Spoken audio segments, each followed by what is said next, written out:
All right, let's jump into WebWork 2. So first problem, it's a unit conversion. So I have a baby cow that grows by a volume of 2 cubic centimeters per week. Man, that is a tiny cow.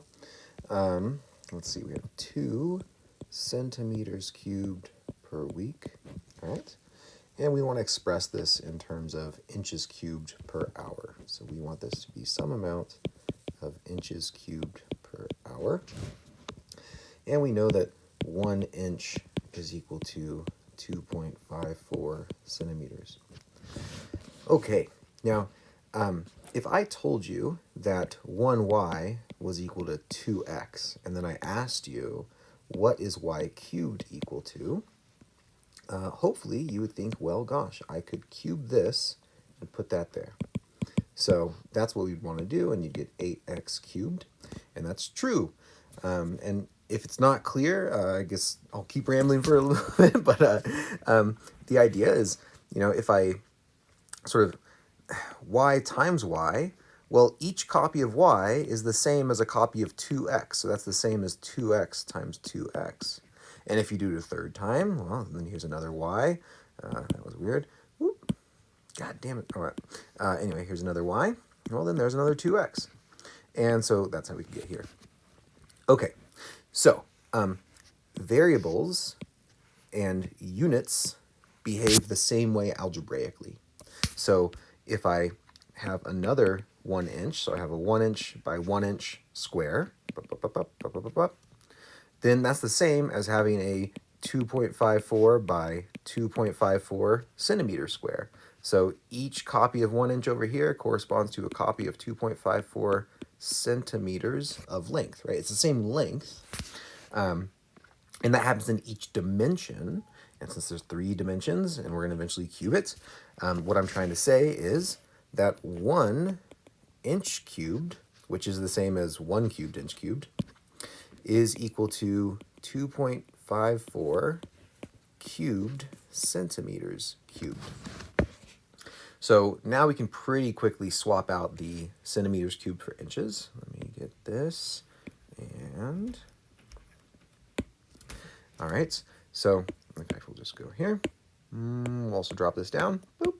All right, so if I multiply this by 1 inch cubed divided by 2.54 centimeters cubed, cubed and cubed.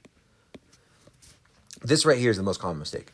Most people, if there's a mistake on this problem, they think that this is the conversion. It's not. You need to cube the 2.54 because of that rant that I just went on. Okay, so that will kill the cubic centimeters and get us into inches. So how do we kill the week? Well, let's see. I need a week up top, and I could convert that to days. There's 7 days, and then I could convert each day to the hours. So this will do it. Okay, here's my answer. So what would I enter into WebWork? Well, I'll tell WebWork that it's a fraction, and up top I have 2, and down below I have 2.54 cubed times 7 times 24. Boop. There you go. All right. So next problem. Let's see. We have. Oh well. Assuming a cow is a sphere, sure, of course, because like all cows are spheres. And it has a diameter. Okay, so the diameter is the total length across. Okay, so that's 2.5 meters. And a density, 0.9 times that of water. So I'm going to take 0.9. I'm going to take the density of water, which is 1 gram per centimeter cubed. And that's the density of my cow, which is really just 0.9 grams per cubic centimeter. Okay. Find the mass in kilograms of the following objects. I see. Okay, great. So we need to know that the volume of a sphere is 4/3 pi r cubed. Okay. And this is not something that we'd ever really need for a test, but we need it on WebWork. What else? So this diameter is given in meters. We should convert that to centimeters by multiplying by 100. So 2.5 becomes 250 centimeters. And I want centimeters because the density is given in terms of centimeters cubed. So now I can feed this into my volume formula. And so the volume of this cow is 4/3 times pi times 250 centimeters cubed. And I could have left the centimeters inside the parentheses. I just pulled it out. So there's the volume of my cow. And each cubic centimeter has 0.9 grams. And we have this many cubic centimeters. So I'm just going to let WebWork do the math for me. So I have this many pi 250 cubed. So I have this many cubic centimeters. And for each of those, I get 0.9 grams. All right. Here we have 3,800 individuals, and each individual weighs 0.75 grams.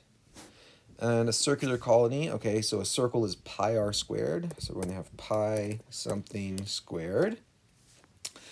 And a density of, okay, so then for that area, each squared centimeter has a density of 3 grams. Okay, so now let's go back and fill back in. What is the, so I want pi r squared.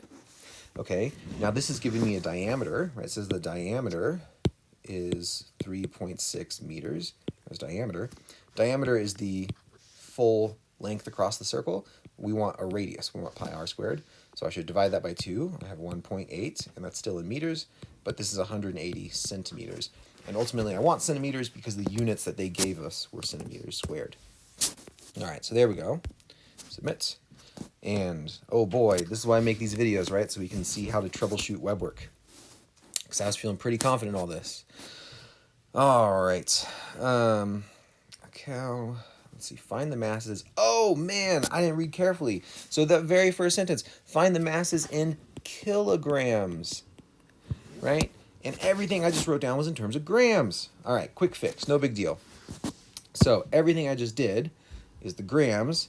And I need 1,000 grams in order to get a kilogram. So all I have to do is divide all my answers by 1,000, and that'll convert all of them to kilograms. Okay, more troubleshooting. So let's see. 4/3 pi.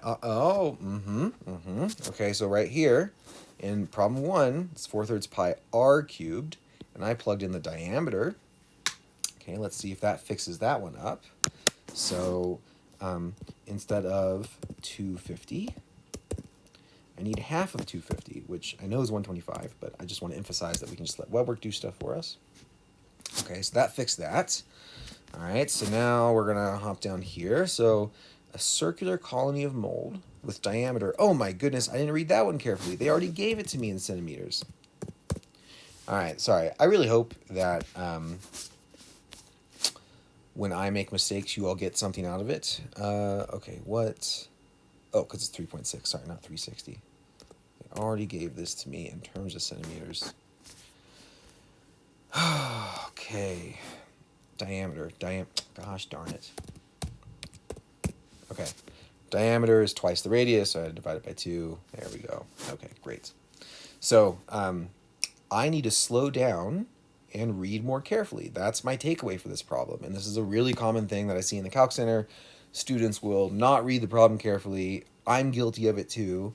We all should slow down when it comes to WebWork because it's, you know, that's just how life be. Okay, problem 3. So we have a function, and it's a quadratic. It's 1/8 x squared. All right. I'll just make a note, I suppose. X is 1/8 x squared. Okay, so it's going to look like this, and it goes through 0, 0, because if I plug in 0, it's going to spit out 0. All right, so that's going to be there and there. And I also know that if I go over 1, well, if I plug in 1, 1 squared is 1, times 1/8, this should be 1/8. Okay, so that should be enough to have an idea of the graph of f of x. But now, let's see, so find a formula for f of x minus 12. Okay, look, f is the function which I like to say is the verb. It's the stuff you do to your input. So when my input is x, the stuff I do to it is I square it, and then I multiply it by an eighth. If my input is x minus 12, then what I do to it is I square it and I multiply it by an eighth. Okay, this is just function composition. And so whatever I put inside of f, I'm going to square it, and I'm going to multiply it by an eighth. So, all right, that's that, and we can just write that. We have 1/8, and then x minus 12 squared. Okay. All right, now we need to find the graph. So, go away. Thank you.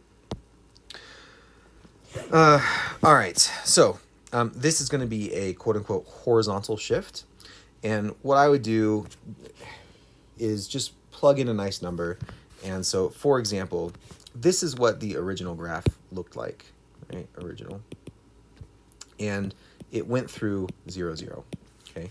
But now, if you plug in x equals 0, then you have to evaluate f of negative 12, because x is 0.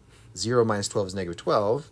Okay, so what's f of negative 12? Well, what does f do? F is the verb. It squares the thing, and then it multiplies it by an eighth. Okay, so this is 1/8 times 144. All right, whatever. But I actually, okay, this part doesn't matter so much. What matters is this part. So what used to be sent to 0, no, how should I say this differently? So back to here. Everything I just wrote is true. Let me just sort of, so now, sorry, this spot here is now 0, and then 144/8. Okay. Let's get one other point for our parabola, and that's because right now, okay, as things are, I don't know if the parabola kind of looks like this, or if it kind of looks like this. Okay.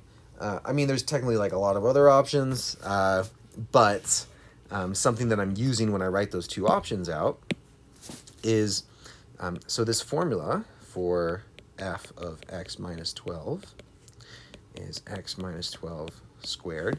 And this object here is something getting squared. And when you square something, you will not be negative. You'll not be negative, okay? So none of these parabolas can dip down here. It's not going to happen because down here are the negative numbers for y, and we're not going to have a negative y.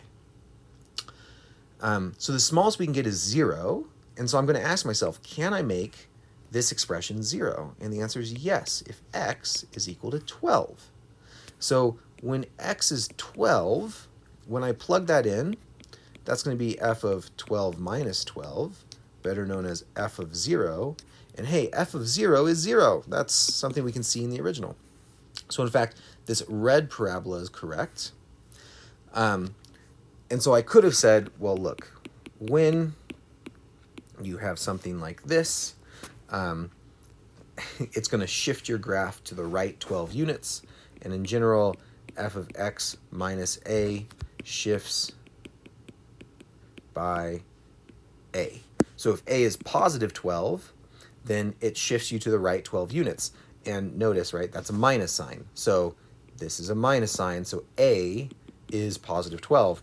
If it said f of x plus 1, then it'll shift you to the left 1 unit, because that's the same as x minus minus 1.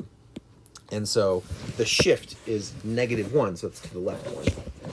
Okay, anyway, I could have said that, but I just wanted to work through it the long way so we can sort of see how things come together. So the answer here is B. Great. And let's submit. There we go. Next problem. Oh man, I'm worried about how long this video is going to be. All right. So, all right. I love this. So, we know that the point 7, 8 lies on the graph f of x. Okay? And what that means is f of 7 is equal to 8. This is what we know. Okay. So now if instead we were going to graph f of x minus 7, well, the whole idea is all we know is that if we plug 7 into f, we're going to get 8. Okay? So what should x be such that this expression here becomes 7? I want x minus 7 to equal 7. Okay, so we're going to add the 7 over. We get x is equal to 14. So, all right, on the graph of f of x minus 7, if you plug in 14, then this is going to become f of 14 minus 7, better known as 7. And hey, we know f of 7, that's 8. So when x is equal to 14, then f of x, f of x minus 7, God damn, go away, thank you, is going to equal 8. All right, so that was A. So now B. B's a little bit nicer, f of x minus 7. So when x is equal to 7, I know this expression because I know what f of 7 is. It's 8, and I know how to subtract 7 from that. I'll get 1. So what's happening in B? When x is 7, the y value will be 1 because it's going to be 8 minus 7. All right. Now, for this last part, I'll also write it out, but just really quickly, how can we do this? So where it says x plus 4 inside of f, I want to think of that as x minus negative 4. And that negative 4 means we're going to shift to the left 4 units. So essentially what used to be 7, 8, I want to use my old knowledge here, that spot gets shifted to the left 4 units, and now we're at 3, 8. Okay, I shift in the x direction by negative 4. So I would be at 3, 8. And then see on part C where it says plus 5? Well, that means we're going to shift up in the y value by 5. So now it's 3, and then 8 plus 5 is 13. Okay, so here I have 3, 13. So let me just hit submit really quick, and then, yep. Okay, so now let me describe that a little bit differently, although hopefully this is kind of clear. The only reason I like it, okay, is because I started and I said, look, this part we want to think of as x minus 4, and then this thing here tells you how to manipulate the x position. And so 7 minus 4 became 3. And then this part here tells you how to manipulate the y position. And so 8 plus 5 became 13. But I don't like that because unless you know why that's happening, it just sort of bothers me. I don't like it when math is just some mystery of rules. That's not how math should be. If that's how math is for you, look, depending on your goals in life, that's fine. But that's not what math is. That's not to say it's not how you can use it, okay? So to go back to how I explain the other problems, here's the whole idea. There is one value that I know how to plug into f, okay? I only know how to plug in 7. So how can I make this expression 7? And if you think about it, you'll realize x had better be 3. And that is where this 3 came from. Now, once I make that expression 7, so once x is 3, then I can plug that in, and this becomes f of 7 plus 5. And now I use what I know. F of 7 is 8. 8 plus 5 is 13, and that's how I get this number. Okay. So see how in that version, I didn't have to memorize weird rules about shifting graphs. What I have to do is be comfortable using what I know. And what I know is that f of 7 is equal to 8. And then the other thing, right, is sort of PEMDAS. Please excuse my dear Aunt Sally. Parentheses happen first. So when you see f of x plus 4, you have to do this first. So to make that 7, x needs to be 3. And then I can use this fact. Okay. All right, next problem. And let's get a big eraser and kill all this. Great. Oh my goodness. Okay. All right. Sweet. So this is what the graph of the absolute value of x looks like. And by the way, when people write this, it's a shorthand notation for a piecewise function. It's negative x when x is negative, and it's positive x when x is positive. Okay, so these graphs are okay, great. So we want to just start to manipulate these graphs. So here's the deal. The absolute value function, you can kind of see it. It goes through the point 1, 1. Okay. Now, if I want to make it steeper, then in fact it turns out, is this called A? It is called A. So in part A, it's going to be 3 absolute value of x. So now when x is 1 or negative 1, so if you plug in 1 or negative 1, then this will become 3 times 1. So in fact, we'll go through the spot 1 comma 3, and we'll also go through the spot negative 1 comma 3, and we can see that happening on this graph over here, right? Here's 1, 3, here's negative 1, 3. Okay, so this is 3, and then you could do ABS, x. Okay, I guess whatever. All right, fine. So same idea here, just it's negative 2, and then the absolute value of x. Okay, so that should do that. Boop. Yep, next problem. All right, I'll just start adding pages. All right, what's the slope between blah and blah? All right, so I'm going to take final minus initial. It doesn't actually matter, but all right, 10.25 over, so this is the difference in y values, change in y over change in x. That's how we compute slope. So what's the change in x?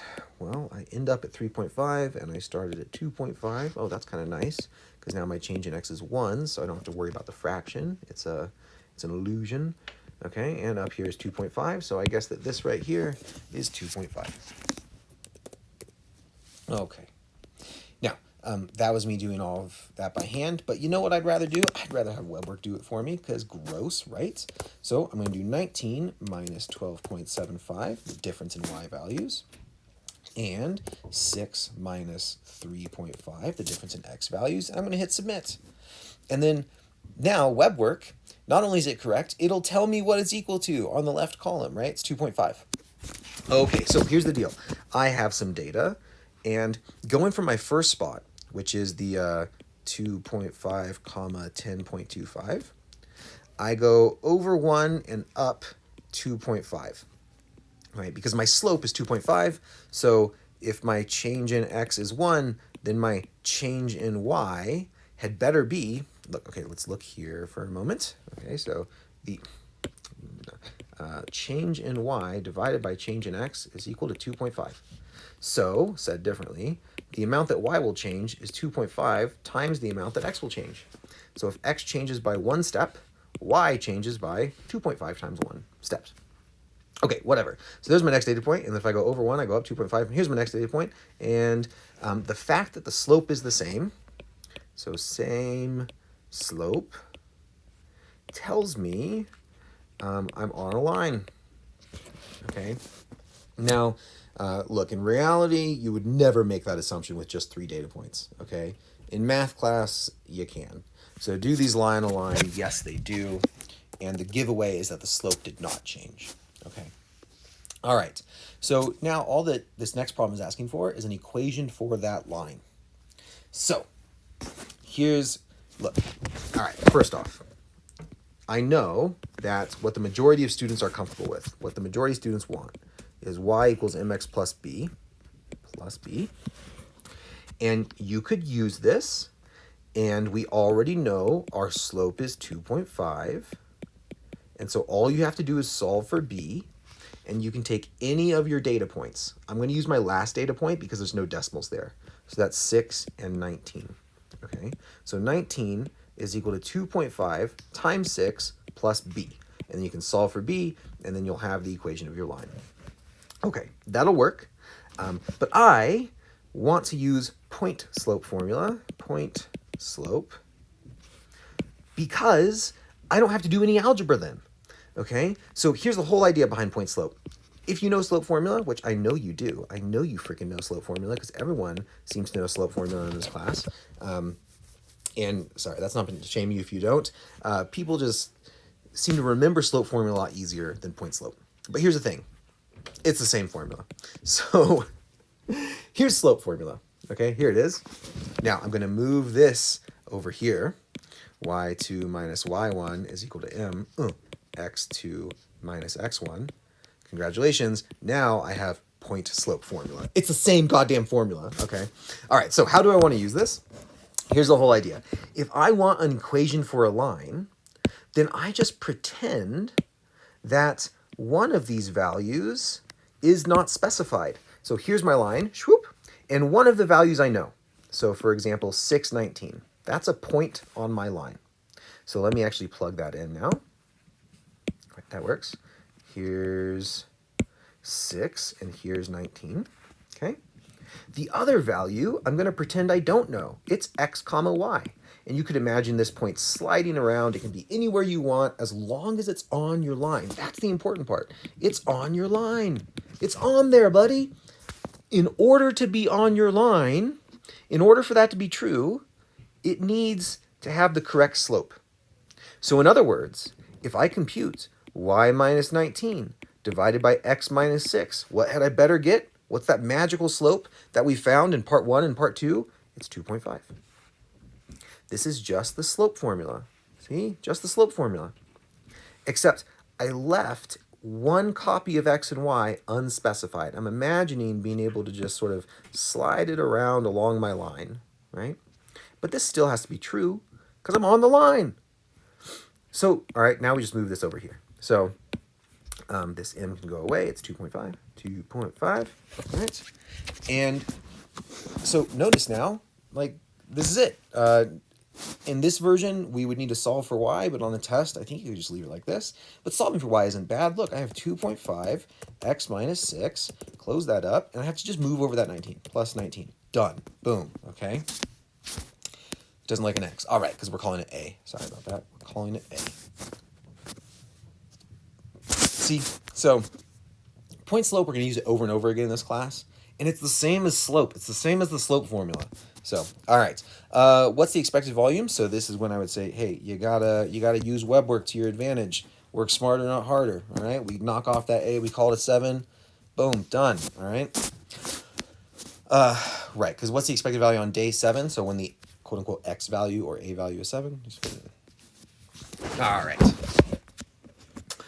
So I need a big eraser. We'll just kill this thing. Great. Boom. Boom.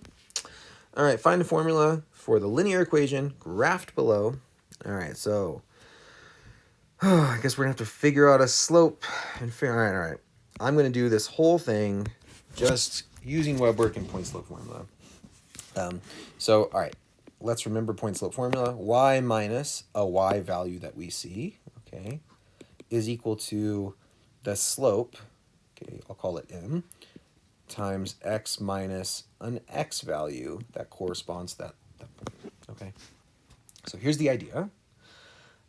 So what's a y value that I could use? Well, I see a 190. It looks like it's that. Okay, and what's the corresponding x value? Well, that looks like it corresponds to 5. Okay, so if I want to just get y, then I should move this thing over, okay? So I'm going to have the slope, m. I'm going to have x minus 5 plus 1, 9, 1, 2, 3, 4 zeros. Okay, I think that's what I'm doing. I should really make this bigger. 1, 2, 3, 4 zeros. Yes, that seems okay. All right, cool. So that's the whole idea. So I need a slope. All right, so I'm going to take 2, 0, 5, 1, 2, 3, minus 1, 9, 1, 2, 3, 4, divided by, and that's 10 minus 5, so I'll just put down 5. There's my slope, and I have x minus 5, and then I have to add 1, 1, 2, 3, 4. There we go, and we're done. Okay, it doesn't want x. Gosh, you know, I really got to read this stuff. It wants h. That's the name of the independent variable. There you go. So, right, we could have found that slope. We could have done the algebra and then plugged in some, but why? Right? Just let web work do it.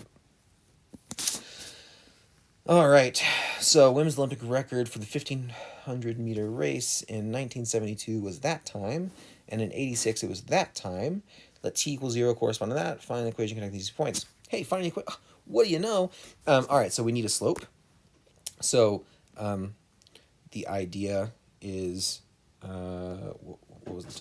Gosh, this typesetting is really kind of, no, can I make this thing go away? It doesn't matter, it doesn't matter.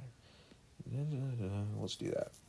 All right, so it was 24.2.6, and then the new time, 23.6. That's my change in y, because we're making the race time a function of what year it is. And we anticipate that as time goes on, people get faster and faster. Okay, whatever. So what year corresponded to 242.6? Well, that was 1972, but I'm not going to enter 1972. No. Because that's when t is equal to 0.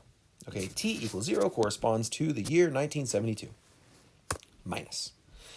And what's the other data point? It's 1986.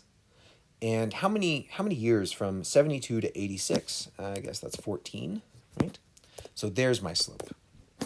And now this is a function of t. I'm not going to make the mistake again of putting x down. T is my independent variable. Now I'm going to take one of the t values or x values that I know, so I'm going to use 0.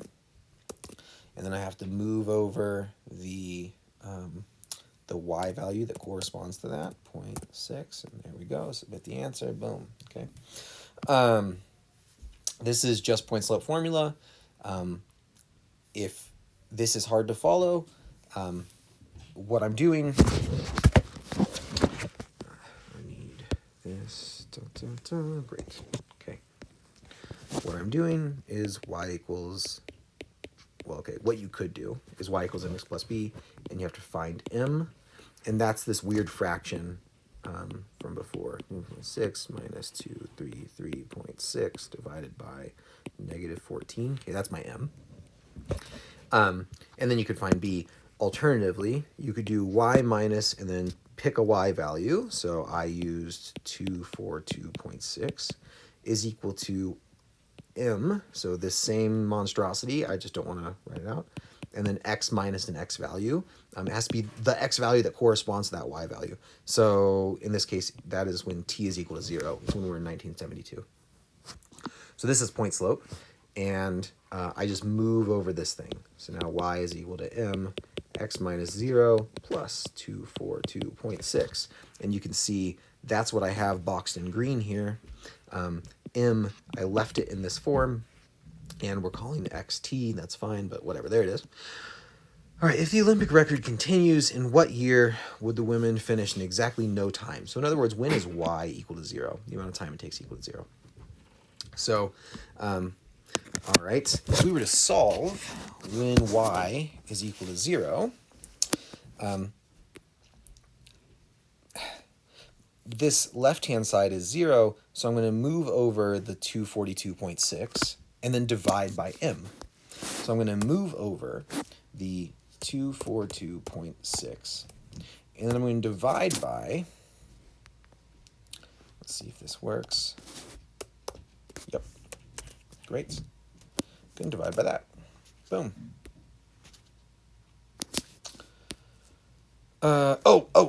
Sorry. So, if you look in this left-hand column where it says entered, I've entered 377.37, right? Whatever. Okay, so that is a t value. When t equals 0, it's 1972.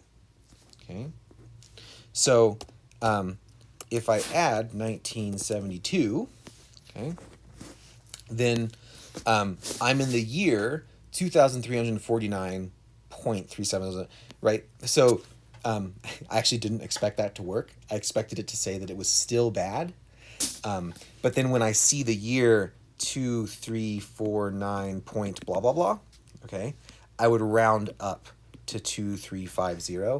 And now I'm just kind of curious if it accepts that, okay? And it does, right? So WebWork was being nice and I didn't have to actually give it the correct year. The correct year is 2350, okay? Which is, I think, divisible by 4. I don't know. I don't know if that would be a year of Olympics. They could have been even more cruel and make you figure out when Olympics occurred, you know? But whatever. Okay. All right. So, rules of exponents. Anything to the 0 is 1. Anything to the 1 is itself. Okay. A negative exponent is like dividing by that number. So I'm dividing by 27.2. Okay. All right. If you multiply two things, so now it's time for me to actually start writing. Yeah, that is what I want. Thank you. Okay, so now we have something to the minus 0.4, and then that same something to the positive 0.4. And you can add the powers, plus 0.4, and in fact it's that something to the 0, which we know from the first question is 1. So this is 1. Okay. All right, and now I'm not even going to bother writing. I'm just going to say, so instead of 41, I'm going to put x. If you have something to the 7.1 divided by something, so that same something, okay, to the 2.1, well, you could think of this as that something to the 7.1 times 1 over that something to the 2.1. And the point of question 3, that said 27.2 to the negative 1, and I said this is like a division. Well, when the stuff you have is in the denominator, that's a negative exponent. So this is actually x to the 7.1 times x to the negative 2.1. And if you already knew that, you could have jumped straight from there to there. And then when we multiply the stuff, we add the exponents. So this is x to the 7.1 minus 2.1, better known as x to the 5. And all this question cares about was that exponent 5. So there we go. Boop. Next problem. All right. So now some b values. When you multiply these expressions, you add the exponents. So in fact, we'll get an exponent of 1. If you have... Okay. So now, let's imagine that I have some number. I'll just call it x, but that's just some number, okay? And I'm going to raise it to some kind of power. Maybe I'll do 6. And then I'm going to raise that to some kind of power. Maybe I'll do 3, okay? Now, this turns out to be x to the 3 times 6, so it'll be x to the 18. Okay, but why is that? Well, if you cube something, that means you multiply it by itself 3 times. And now each of these baddies, those also expand. This is 1, 2, 3, 4, 5, 6. So all of those is that first one. And you can have to do 6 again and 6 again. So I have 6 plus 6 plus 6. But we already knew that you could add exponents, okay? But here you can kind of see why, and we get here. Okay, so with integers, everything is like really easy to write out, and the world makes sense, and everything feels so safe and cozy. And this is why it took so long for humanity to come up with fractions and negative numbers and stuff. But look, the same rule applies. So if I have 5 to the 6 to the 1/2, that's the same as 5 to the 6 times 1/2, better known as 5 to the 3. Okay, so this has an exponent of 3. Same idea. Power to a power, you multiply. So I'm going to take negative 0.2 times 10. Right? I could have written negative 2, but I just want to show you that's what it is. All right, so now I have 6 times 4 when I look at the second expression, that 2 to the 6 to the 4. Okay. But there's something else over here, and that something else has a 6 times 2. All right, this is 2 to the 6, 2. Oh, sorry, swap it, 2 and 6. And then because those are multiplied, I'm going to add those powers. So, all right, there's that. And, all right, so now the only thing for this last problem is that 16 is equal to 4 squared. So this first term is actually 4 squared to the 3. better known as 4 to the 6. Okay, so I have a 6 and I have a 9. Add them together, you get 15. There you go. Boom, bang. All right, next. So now we get some logs. Great. Okay, so log 1 equals b, b is 0. Boop. All right, so just like how anything to the 0 is equal to 1, if I put this in log form, this is saying ln of 1 is equal to 0. So, all right, what is log form? How could I write this? I really should be a little bit more careful here. I just don't want to. Okay. So, I'll do it for the second problem. So we have ln of negative 6.3 is equal to b. That is a bad one to do this because it doesn't exist. So why does it not exist? So if I rewrite this, okay, ln is log base e. So what this is saying is e to b is equal to negative 6.3. Okay, but there's a very special property about like e to the x is that it's never negative. So in fact, this does not exist. Okay. All right, now if you have log base something of something, that's 1. Because what this is saying, you take your base, okay, a, and you take this output and make it the exponent, 1. And what that equals is the thing inside the log, a. So a equals a. That's what this is saying, right? And you're like, why would you ever say that? Right, it's logs seem more confusing than they have to be. So in this case, my a value is 50.2. Okay. Cool. Now if we add 17.5 and 10.5, we get 18, and it's the exact same phenomena. Log base 18 of 18 is 1. It's exactly this with a is equal to 18. Okay. Now if you add logs, it's like multiplying the inside. So log 6 of blah plus log 6 of blah. What is this? 3 and 72. That's the same as log 6 of 3 times 72. Okay, and I bet that's a power of 6, and I bet it's the third power of 6. Okay. Oh, and I was wrong on that one. Okay, that was right about 3. Oh, shoot, right, so this is 1. Sorry about that. That's what I was trying to say with this whole rant, is that my a value was 50.2. All right, more log stuff.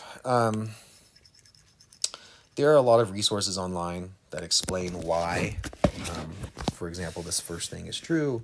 The first thing being, if you have the same base, 0.05 plus log 10.02. So when you have an expression like this, and what do I mean by like this? You have an addition where you have 2 log functions with the same base. That's equal to that log function, and now you can multiply these 2 things. And so I'm going to pick up 2 zeros, and then I'd have a 10, but that actually makes this a 1. Is that right? Oh, I'm doubting myself. Oh boy, is it 0, 0, 1? Man, decimals be decimaling. Okay, so anyway, let's see. I think it's going to be 0, 1, which is 10 to the negative 2, right? Because it kind of, wait, no, to negative 3? Negative 3. Yes, okay, great. Yeah, so if this decimal moved over 3 times, boop, so now it's here, then I'd have a number 10 sitting there, right? So that was how I figured that out. Okay, right here, so very similar to the last rule. If there's a minus here, then you can divide. So I have 50,000 divided by 5,000, and famously this will give me 10, and log base 10 of 10 is 1.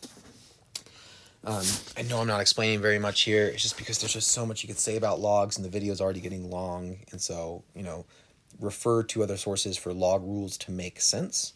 But the log rules we're using over and over are, stuff like this.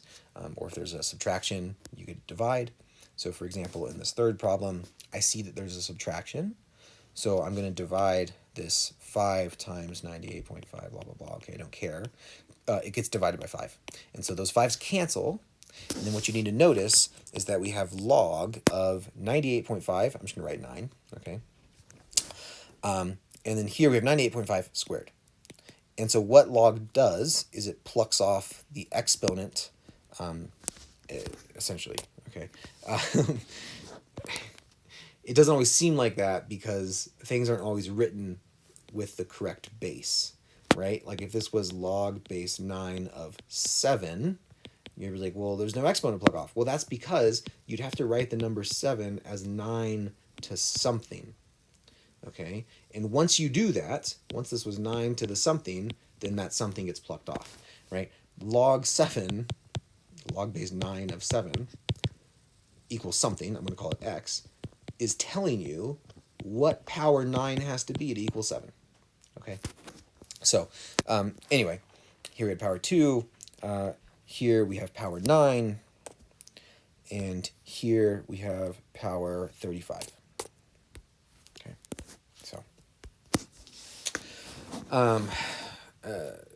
these last few went pretty quick, but 35 is because I have a power 2 power, so I multiply the 5 and the 7, and the 9 was actually just sitting right there. Okay, so boop. All right, determine whether the function given is linear or exponential. Okay, so look, I mean, going from 0 to 1, we lose 5, right? 15, 10. And then going to 2, we lose 5 again. And so it sure looks linear to me. Great. Is it possible to find an expression for it? Yeah, the y-intercept is 15, and we keep losing 5, so there you go. All right, I bet this one's exponential without even looking at it, but how would you know? How would you know? So first off, 0, 13, 1, 9.1, 2, 6.37. Okay, look, if you were to check, what are the losses? So I go down by 3.9, and then I go down by not 3.9. Okay, so this is not minus 3.9. So it's not linear because for the same change in x, which is plus 1, we have a different change in y. To be linear, you need to have a constant slope. You need your change in y is your slope times your change in x. So if your change in x is always 1, then the change in y had better always be the same too. And the fact that that's not happening means it's not linear. Okay, fine. So it's exponential because, there's only 2 options, right? Okay, so that means I, as a function of x, I'm just using their notation, is going to be some number times some other number to the x. Sorry, I'm so used to writing t to the x. So to find these 2 numbers. Now, first off, when x is equal to 0, then that makes this thing 1, right? So I of 0 is equal to a. So we already know that a is 13 because that's the y value, 0. Okay, now I of 1 is equal to a times b. So if I want to figure out b, then I should take I of 1 and divide it by I of 0 because that's saying take AB and divide it by A, and the A's go away. You'll get B, right? So what I'm going to do is that I'm going to take I of 1, 9.1, and divide it by I of 0, 13. So that's my B value. I'm going to raise that to the x because ultimately the formula is this. Okay, and there we go. That's it. Done. All right. Almost done. 3 more to go, including this one. All right. So we have 4 times 6 to the x. Remember I said an exponential is a number in front and then a number to the power, okay, or to the exponent or whatever. All right. So the whole idea is that 6 is equal to e to some number. I'm going to call it k. All right. And in fact, what is k? K is what you'd get if you ask your calculator what it needs to be. Okay, I should say this differently. I'm sorry. Okay. This expression is the same as this expression. Okay? They are saying the same thing. When you write ln of 6, okay, this is you asking your calculator what power on E gives, okay, so I should give a name to the power. I'll call it K. Gives E to that power is equal to 6. Okay. I was going to say what power on E gives 6, but that's a little, it's not as specific, right? So what's the power K that I need to put on E to get 6? Okay. The fact that this will give you a number, and I'm just going to call it K, like it's whatever number you need to get 6. Okay. So 6, so 4 times 6 to the x, we can put 6 in a costume. We can call it e to the k. Oh, and k we know how to express. Let's pick this up over here where I have more room. This is 4 times e to the natural log of 6 to the x. Okay, so what's really going on here is that whatever number you have, it's the same as e to the ln of that number, provided this thing is not negative. Okay, so 6 is e to the ln of 6, and in general, x is e to the ln of x. Okay, this is a big deal, super useful, whatever. So here we are, and then power to a power you multiply, so I have 4 times e to the ln of 6 times x. Okay, that's it. That's all that's going on. So r is 6, a is 4, and we move on. Great. All right, match the graphs. So what do we know about alpha and beta? I see. So alpha is positive and beta is negative. So e to the negative number times t, that type of graph decays. Okay, so it has to be b. And then if it was a positive number, it would grow and not decay, so that has to be a. And you're done. Boom. Oh, okay, we have a few more than I thought. We only had 16 problems on this one. Maybe it's 18, I don't know. All right. The amount of carbon-14 T years after the death of an organism is given by blah-de-blah.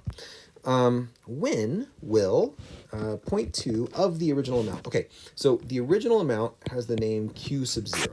Okay, that's what that little Q sub 0 in front of the E is. It's the original amount. So we want 1/5 of the original amount, aka 0.2 of the original amount. So this is how much is going to be left. And we're trying to figure out when that's the case, right? In fact, they use the word when. When is a time type of question. So what time? We're trying to solve for t. So this is what we know. And we also know that that's equal to Q0 e to the negative 0.123109 times t. Okay, so I'm going to write it kind of like this, I guess. All right, and notice what happens. The original amount never matters, okay? It decays, and ultimately you're just trying to figure out when is this thing equal to the fraction that you need, okay? So what should we do? We should take the natural log of both sides. So the natural log of 0.2 is equal to the natural log of e to the negative 0.12310 t. Boom. And famously, natural log and e to the blah are inverse functions. So they're going to cancel one another, and this just plucks off. Minus 0.12310 t. Okay. Now, you might say, what the heck did he just say? Well, look, if I had 2 times x, and I multiply it by a half, multiplication by 2 and multiplication by a half are inverse functions, and you just get x. Okay? If I have e to the x, and I take the natural log of it, then doing this action to x, and then doing this action to the result undoes one another. Just like doing the action of multiplication by 2 and then doing the action of multiplication by half undo one another. These two undo one another, and you just get x. Okay, so that's what happened here. My x is just in this big nasty costume, but whatever. Okay, so natural log of 0.2 is equal to this. And we want to figure out t, so don't bother with a calculator. Just use the calculator that is WebWork. Minus 0.123109. Boom. What? Oh God. Okay. When will this much of the original amount be left and remains? Did I not have the right number of zeros? What are we looking at here? 1, 2, 3, Oh, I see. I need 0.2. And I just had 2. There you go. Great. All right, if this many grams are present after this many years, how much was originally present? All right, so we know this many grams is present, e to the blah, blah, blah. Okay, this is the negative 0.1239, right? And then t, how many years went by? 9,000. 1, 2, 3, boom. So we're trying to solve for this baddie. So what should we do? Well, we should take the 0.035 and we should divide it by e to the negative 0.123109 times, great, right? So all I had to do was divide this thing over. All right, so there we are. Sweet, last problem.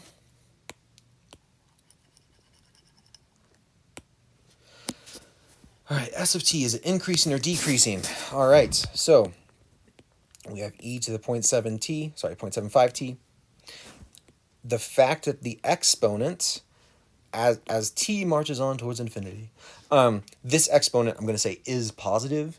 It's a little bit of a lie, because like if t was negative, it'd be negative. But we're imagining positive time. So really, it's because 0.75 is positive. Okay, so what that tells us is that this thing grows.